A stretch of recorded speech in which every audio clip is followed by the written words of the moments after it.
North Hatley, Quebec. Eddie Barrow Jr. didn't remember feeling the bullet tear into his shoulder. From where he lay on the hardwood floor, the ceiling spun in and out of focus. God, I can't even lift my arms and legs, let alone move my wrists. The bullet may have been small, but he felt that it had blown a hole in him the size of a golf ball. Now a chunk of his shoulder was gone. It was surely splattered on the wall somewhere, oozing down towards the floor, and leaving a trail of blood and tissue. Eddie could barely open his eyes, but he heard several voices all at once.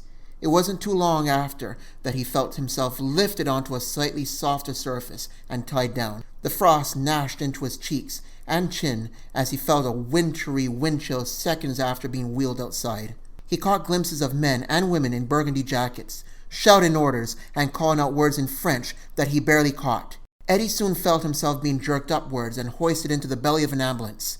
The door slammed shut. The warm air inside was a welcome relief as it chased away the chill on his face. This was followed by the jarring, unpleasant screaming of the siren. Although he was strapped in, he still rocked from side to side as the ambulance raced off. Through partially opened eyes, he saw one of the burgundy jackets, a woman in her 40s, staring down at him. "Ça va? Are you doing all right?" But Eddie was too weak and drowsy to answer. He guessed that's what morphine did to a person. "Soyez fort, mon grand! On est presque là!" "Be strong, buddy. We're almost there." He felt the padding on his forearm from the paramedic, which gave him some comfort. It was only supposed to be a stupid and harmless publicity stunt. No one was supposed to die. How was he supposed to know that he'd be involved in the biggest investment fraud scandal in Canadian history? As of now, 3 people were dead, and his best friend had been shot. He dreamed of making it big in the world with his first novel. For now, he settled to live long enough to see tomorrow's sunrise. Welcome to Book and Lounge. I'm your host, Jacqueline. And that was my guest today, Russell Brooks, reading from his book, Chill Run. As well as Chill Run, Russell has published 3 other books, Pandora's Succession, Unsavory Delicacies, and The Demeter Code. His 5th book, Jam Run, is due for release later on this year. Russell, welcome to Book and Lounge. Oh, thanks for having me. And before I get to your writing, I was fascinated by your bio. I read that you not only represented Canada in athletics on the international stage, but also you play 5 musical instruments. Yes. I used to play 5. When I was in high school, I played 5 instruments at the same time when I was in high school. But since then, I've just limited it to the violin. Like, I haven't touched the violin in a while, but because I've been so busy writing, but I will have some free time soon, and I will eventually pick it back up and start playing again, regularly. Okay. What are the other instruments that you play? I used to play the piano, Mhm. the viola, the bassoon, and the electric bass guitar. Wow. But that was back in high school. Okay. And so you were really musical then when you're in high school. Were you part of a band? Yes, I was part of the school band. I was also part of an orchestra, a small orchestral group, Hmm. and that was something that was organized by my violin teacher back in the day when I used to take violin lessons. Cool. And so in school, was that in school in Canada? Yep. Because your parents are of Bajan origin, correct? Yes, my parents from Barbados. Okay, but you were born and raised in Canada. I was born here. I was born here in Montreal. But I have family. I have family all over. I have family in the States, in Barbados, of course, here in Canada. But I also have family. I actually have family in England also, Okay, which part? in York. Uh-huh. And I know I have some distant cousins that live somewhere around London. I just haven't had a chance to see them in a long. It's been a long time since I've seen them. Okay. And I also have an aunt who used to live in England, but since she's retired, she's moved to the south of France, where it's a little Okay. bit warmer. So, Well, I can't say I can't say I blame her with the weather in England the way it is. oh yes, Yeah, yes, definitely. England has its reputation of being so cold it gets to your bones. That's the way it's described. Yes, and we always have rain. Oh, You pretty much have to carry an umbrella everywhere. But oh yeah, wow, yes. So let's come back to your writing. So yes, when did you start writing then? Because I noticed that you have a degree in biology and psychology. yeah. So how did you transition from that to writing? The truth is that I started writing when I was in high school. I dabbled with it, and it was just a hobby at the time. Mm-hmm. And I did write a book, which I kept, or I should say, more like a manuscript, which I was always revising and revising, and then I just stopped after a while, and I went to university.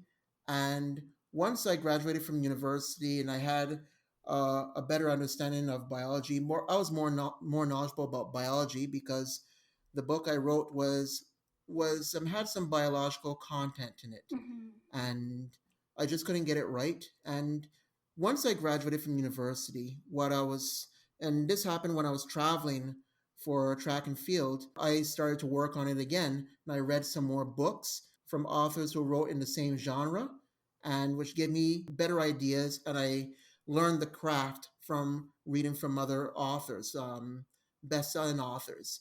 And eventually, rewrite after rewrite after rewrite, and just I eventually got it published. And what was the book that started out when I was in high school? It evolved and evolved over time. And eventually, in 2010, when it finally came out, we have Pandora's Succession. Ah, okay. So it's had a very long journey then. Very long journey. And I can just say that the end product is totally different from what it was when I was in high school. I mean, I literally scrapped the old story and rewrote it from scratch. I kept some of the main characters, and I decided to focus on character building, and I kept some of the same villains. The main characters, Ridley Fox and Nita Paris, they weren't the same characters as in my first draft from back in high school. When I evolved, I guess I just evolved as a writer, and I was able to develop my characters and make them more realistic. Mm-hmm. That's how I came up with Ridley Fox and Nita Paris. Which authors were you reading that I guess influenced you and helped you to refine your craft? Well, the very first book I read in this genre was by Vince Flynn, and I read a few of his books, and I really enjoyed them. And then I discovered Joseph Finder and then Barry Eisler afterwards, whom I enjoyed a little bit. I enjoyed even more. I'm still reading from them to this day. It's funny. I discovered them back in the days of MySpace. This was before Facebook, and I was contacted by them actually because I guess they were looking for new fans. And Joseph Finder, he wrote to me, and we got in a conversation, and eventually I told him what I was doing and who I was, and I asked him for some advice. And the best and probably the most important piece of advice that anybody's ever given me is he told me, Russell, to become a better writer, you just have to keep on writing. Don't stop writing. Simple, easy advice. And I didn't stop writing. Yep. Not only did I finish Pandora's Succession, but I wrote three other books. Two of them are in the same series. Another one that was a standalone, which is Chill Run. And a couple of years ago, I had an idea for a sequel to Chill Run. Even though I meant it to be a standalone, I decided, well, look, there were several incidents that took place in Jamaica. One in particularly that really hit me very very hard. It made international headlines in the United Kingdom, United States, and even in Canada. I'm not going to mention it here because I don't want to spoil the story. But if you read the first chapter of Jam Run is on my website. And for those who've been following the news in Jamaica, by the end of the first chapter, you may be able to guess which incident Jam Run is mostly inspired from. So Jamran is one that's due to be published soon. But before that, Yes. you've published three other books, and you had Unsavory Delicacies. Yeah, Unsavory Delicacies. That was, the truth about Unsavory Delicacies. Mhm. It's not a full-length novel. And the story behind that is I was struggling to write the sequel to Pandora's Succession, and it just didn't work. Every attempt just didn't work. And I came up with an idea of another type of story. And Fast forward, that's how Chill Run got written. There are several months before Chill Run would be published. And I said, look, I need a little filler. And I wrote one little short story called To the Last Bite. It was just an idea just popped in my head. And it was a quick write, and I showed it to my editor, and she liked it. She enjoyed it. And I decided, well, look, while everyone is waiting for Chill Run to come out, why don't I put out a short story trilogy? Yeah. And that's what I did. So I came up with 3 short stories very quickly.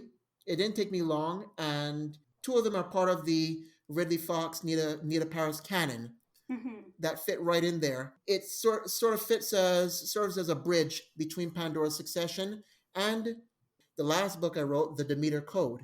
So yeah, it wasn't even intended to be a book as such, but when I said, well, look, I already wrote it. Why don't I just patch it together as 3 short stories and put it out there, which is what I did.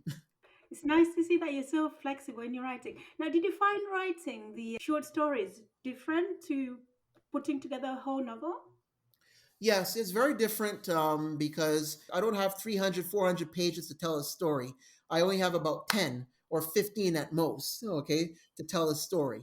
And that's why I had to keep it short and sweet, just straight to the point. I didn't go into great detail as I do with as my full length novels. So it was just one topic, one subject, 2 characters, 3 characters at most, and bam, merci bonjour. And did you then find it more challenging, or was it not different at all to writing a whole novel? Well, it depends, okay, because with a full length novel, there is definitely a lot more research, Uh-huh. a lot of research. Like the Demeter Code, there was so much research involved that I had to get help. And I contacted a university professor over at Sussex University in England. And his name is Dr. Neil Crickmore, I believe. Yeah, Crickmore. And I I found him through an article I read. I don't want to say what the article was about because it's going to give away a spoiler to the Demeter Code. But the article actually spoke of the very same subject matter that the Demeter Code was based on. And I like to write books that are not only entertaining, I want them to be realistic. I want my readers to believe that what they're reading can actually happen in real life. Okay? I can see that because you write about warfare, terrorism, things that are pretty much happening today. And Yes, so it just actually one thing I didn't clarify at the beginning, you write mainly thrillers and suspense novels. suspense thrillers, that's correct. And even though it's fiction, for me, it's important that a certain degree of realism be in the story. Because the fact is that I understand that it's not only the average person who's going to be reading my books. If I'm writing a book that deals with terrorism and or government corruption or I don't know, mad scientists, that sort of thing, or biological weapons, I have to understand that it's not just the average person who's going to be reading this. They're going to be readers who have science degrees, such as biochemistry or biology, or those who even work in law enforcement. Who knows? People in the FBI, MI6, or even the CIA. I'm just using my imagination here, but there's always that possibility. And professionals who actually work in the field who will be reading this for entertainment value. But if it's a tiny little mistake, okay, that will most likely slide. But if it's grossly or factually incorrect, okay, trust me, those ones, the professionals who work in the field, they're going to be the first ones who are going to criticize and come down on the author. Okay. So that's why it's important for me. Everything I write, it has to have a certain degree of factual accuracy. Now, I understand that it's fiction. And I was in discussions with a criminal lawyer in Jamaica. She's going to be assisting me with the revision of Jamrun, just the fact checking, okay? Because story takes place in Jamaica.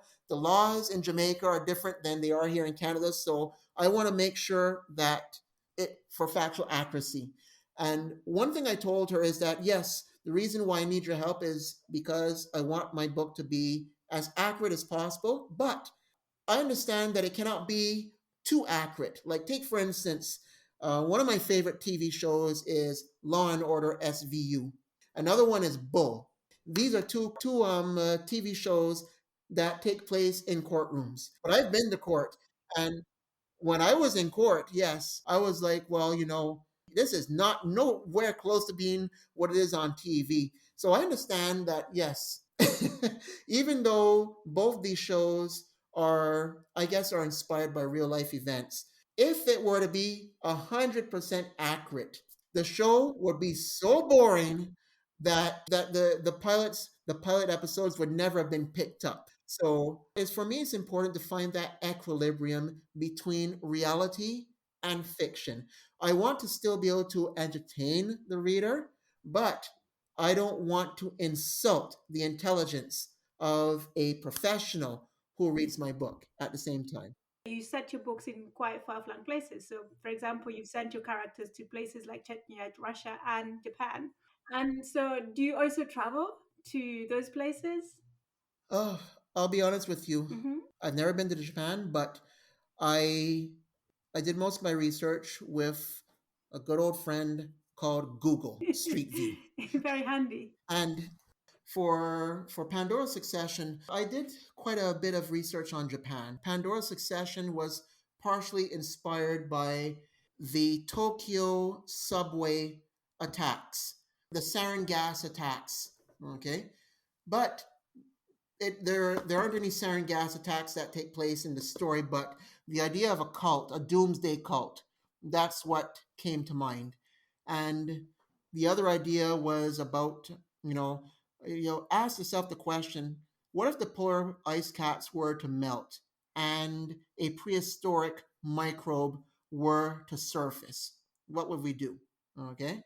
And and I wrote Pandora's Succession back in 2010. And guess what? Only within the last 2, 3 years, we are hearing in the news right now of the polar ice caps melting and very old viruses and microbes being discovered right now. It is a funny story because one of my previous editors from way back then, when she first read down Pandora's Succession, she told me that it had potential because I was having problems getting it published. And I discovered her, and she agreed to help me. And she helped bring up the publication standard. And she admitted to me that she had a lot of difficulty believing in a microbe that would act so fast as described in my story.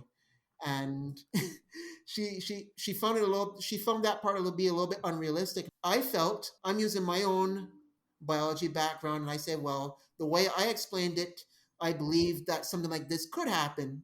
And then fast forward about 6, 7 years, yeah, 5, 6 years later, she wrote back to me with an article about the Pandora macrovirus that was discovered in Siberia, discovered as a result of the ice melting. And she wrote back to me with saying, Russell, I take back everything that I told you back when we first chatted on this subject here. She said, I take it all back. You were right all along. Very prescient on your part, actually foreseeing Well, that that could it's happen. not as though I foresaw it. It's just that I said, look, this is something that could. I always stuck to my guns. I said, this is something that could happen, and voila, it did, but not to the extent that it occurred in my novel. Of course, Are you self-published or do you have a publisher? I'm self-published or independently published, but I work with my own team. I don't do everything on my own.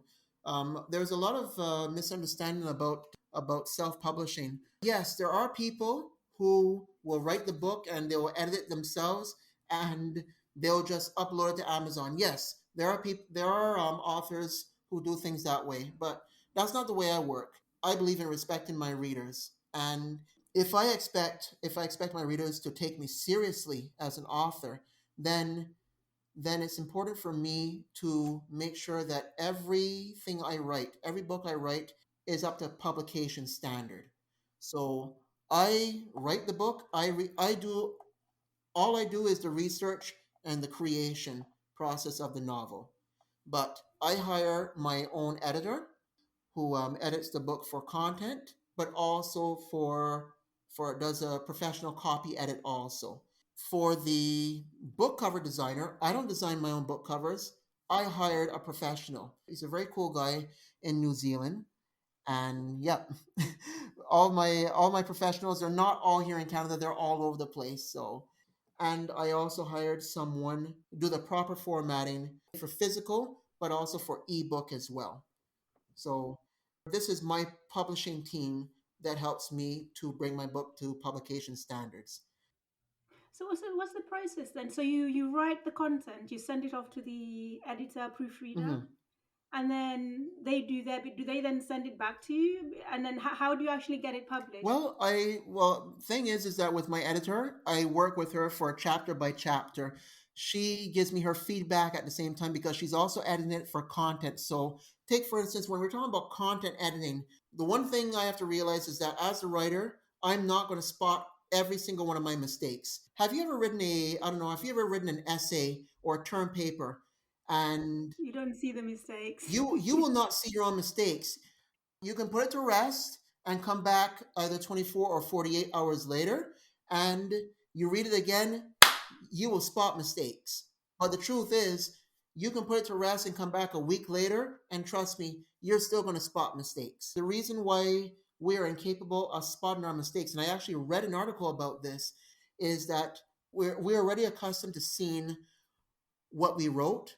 We already Mm. know what we wrote. So the thing is that we may see the mistake, but it will never register. So it's important to have a fresh pair of eyes. I always urge writers, you know, why it's important to have someone edit edit your material. The thing is about content editing, okay? The difference between copy edit and content editing is content editing is where the editor is trained to spot errors in the content. Like take for instance, you have a character. I have let's say I have Nita Paris, Dr. Nita Paris. Let's say she was driving on Oxford Street, okay, in London, and let's say I describe Oxford Street as being 3 lanes wide on each side. Okay. Now that may pass for those who've never been to London, but those who actually live in England said, we'll be saying we'll be scratching our heads. Okay, Oxford Street. I don't know what part of Oxford Street was she driving on in the first place. Uh-huh. So here's the thing. This is where the content editor comes in. Now, she would spot something like that. Or take, for example, I describe a character who was driving down a one-way street.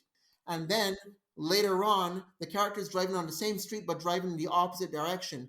Now the author would not necessarily spot that, but a content editor would spot something like this. This is why when I wrote Jam Run, I got the assistance of a local who lives down there because I've never been to Montego Bay, and his name is Norris Douglas. He's the CEO of a tourism company, and so he knows the area very well. So I hired him to go through everything, fact check everything that's Jamaican. So this is not my content editor. This is an acquaintance, okay, who lives down there who knows more about Jamaica than my content editor here in Canada. So Mm-hmm. everything that's Jamaican, from the patois, the food, the weather, or the street names, what the stores look like, everything like that, that's where he came in to help. And this is Jamran, which is your next book that's due to be published, Yes, well, this year? if everything goes well, it will be out this year. My biggest challenge is raising the funds that will allow me to publish it.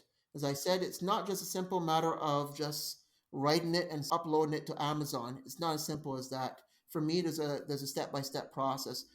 The writing part is the easy part. I'm on my fourth draft right now, so there's not any major changes that need to be done right now.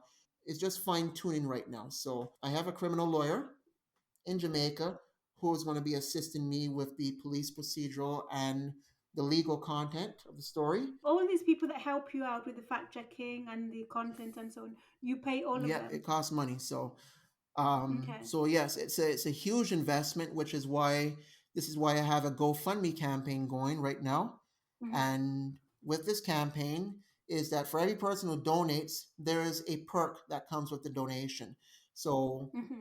all the details are on my website, russellparkway.com. And if you donate $20, you can get an ebook copy or so on and so forth. And if you donate a certain amount, you can even get a physical copy that I will personally autograph.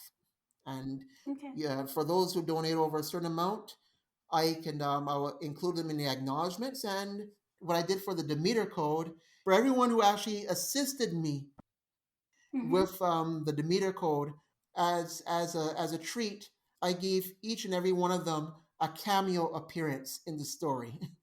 Oh, did you?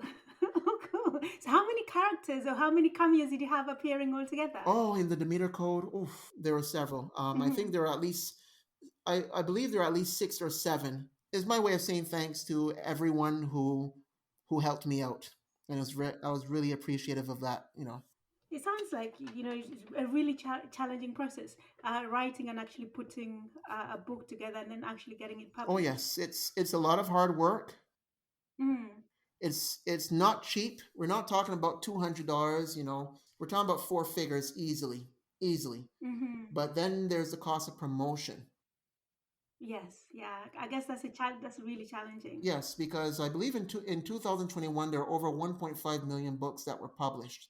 So if you're going to be independently published, and depending on your goals, I have very lofty goals, and I don't want to just be recognized as as a fiction author of books. My big dream or my big aspiration is that my books get turned into movies.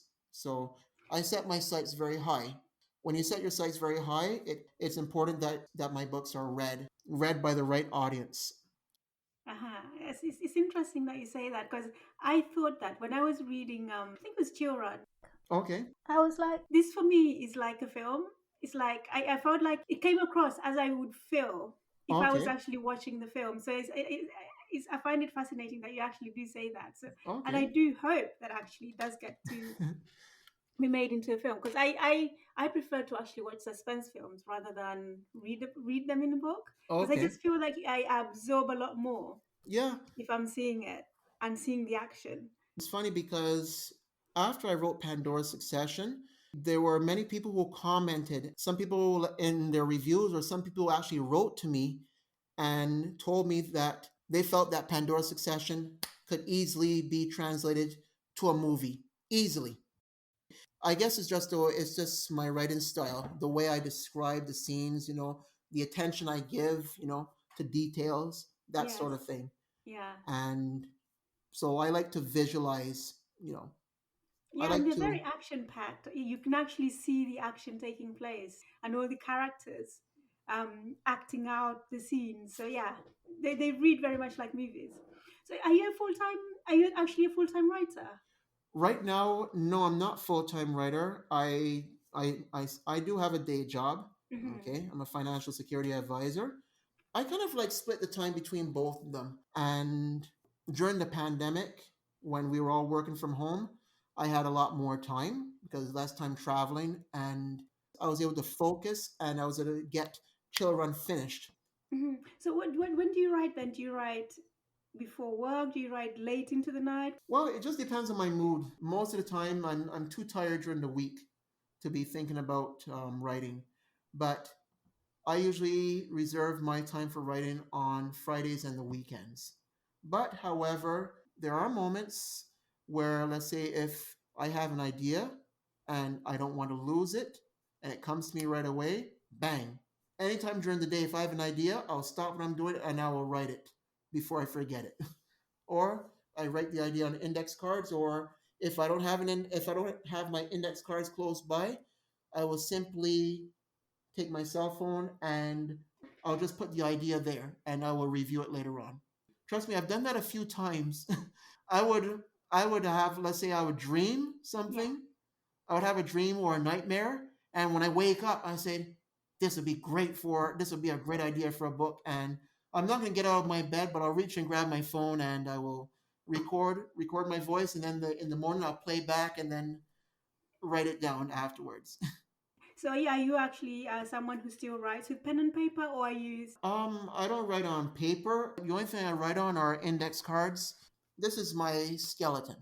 Okay, I Okay, so build you a come up with the skeleton, plot or yeah, on the index cards. yeah, exactly. I outline every chapter. Okay, every idea for a chapter, I outline it here, and then the next thing I know, I just write down from the heart, and then I will research it to fact check it and make sure that it's believable and that it's realistic. And I'll have the article to back it up. And as I did in the Demeter code, in the back, I have a page full of references, 53 references to back up the plot and also the subject matter of the story. So I had for Pandora Succession, I know there are two people that wrote to me and told me that this is unbelievable. There's no way that a virus could survive so many years in the ice. That would never happen. I said, "Oh, really?" "Oh, really?" I said, "Just wait." That's when I wrote back to them. I just forwarded them an article. That's what I do. So I said, "Look, I'm tired of doing that." So I just put all the references at the back of the book. I said, "Okay, merci, bonjour." That's it. There you go. Look it up for yourself. Yeah. So what's next for you after Jam Run? After Jam Run, I have a couple of ideas for another story. And the thing is that Eddie Barrow was never supposed to be in a sequel. When I first wrote Children, it was supposed to be a standalone. And the way the story ended, I ended it in a way that said, okay, look, it's the end of the story. Okay. While I was reading the Demeter Code, I read about that incident that took place in Jamaica. I just compartmentalized it.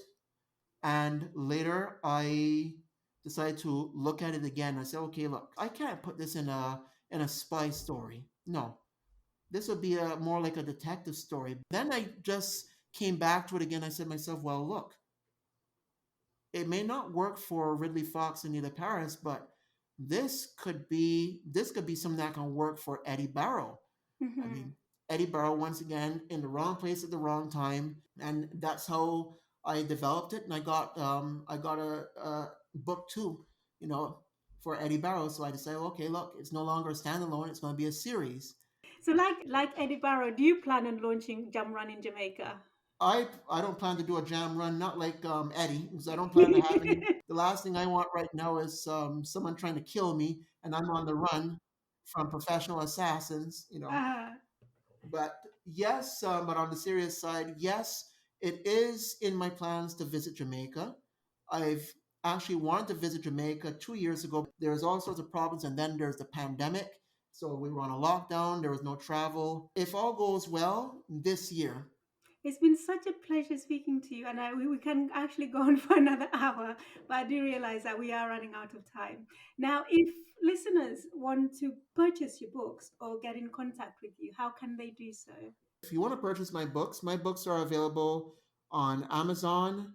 They're available on iTunes. Actually, just yesterday, I made them available everywhere. So you just go to my website. Each book has its own page. If you go to them and you click on the Buy Now button, you'll be taken to a separate page where you can choose which retailer you want to purchase from, whether it's Amazon, iTunes, Barnes & Noble, Kobo, just to name a few. Yes, and I'll be adding the details for the website as well as your social media contact information with the publishing notes for the podcast, so listeners can find you via the podcast as well.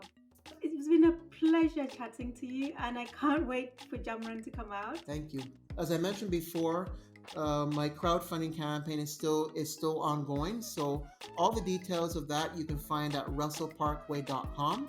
By donating, you can actually get an advance reader's copy of Jam Run before it comes out. Yeah, that's a message to you all listeners out there. Please make a donation, get yourself an advance copy. Well, thank you so much, Russell, for your time. It's been a pleasure chatting with you. You're very welcome. And thank you so much for listening. I'll be adding Russell's contact details on the podcast notes. You can also join the conversation by linking with us on Twitter, on Instagram, and on LinkedIn. Just look for Book and Lounge. Till next time, bye-bye.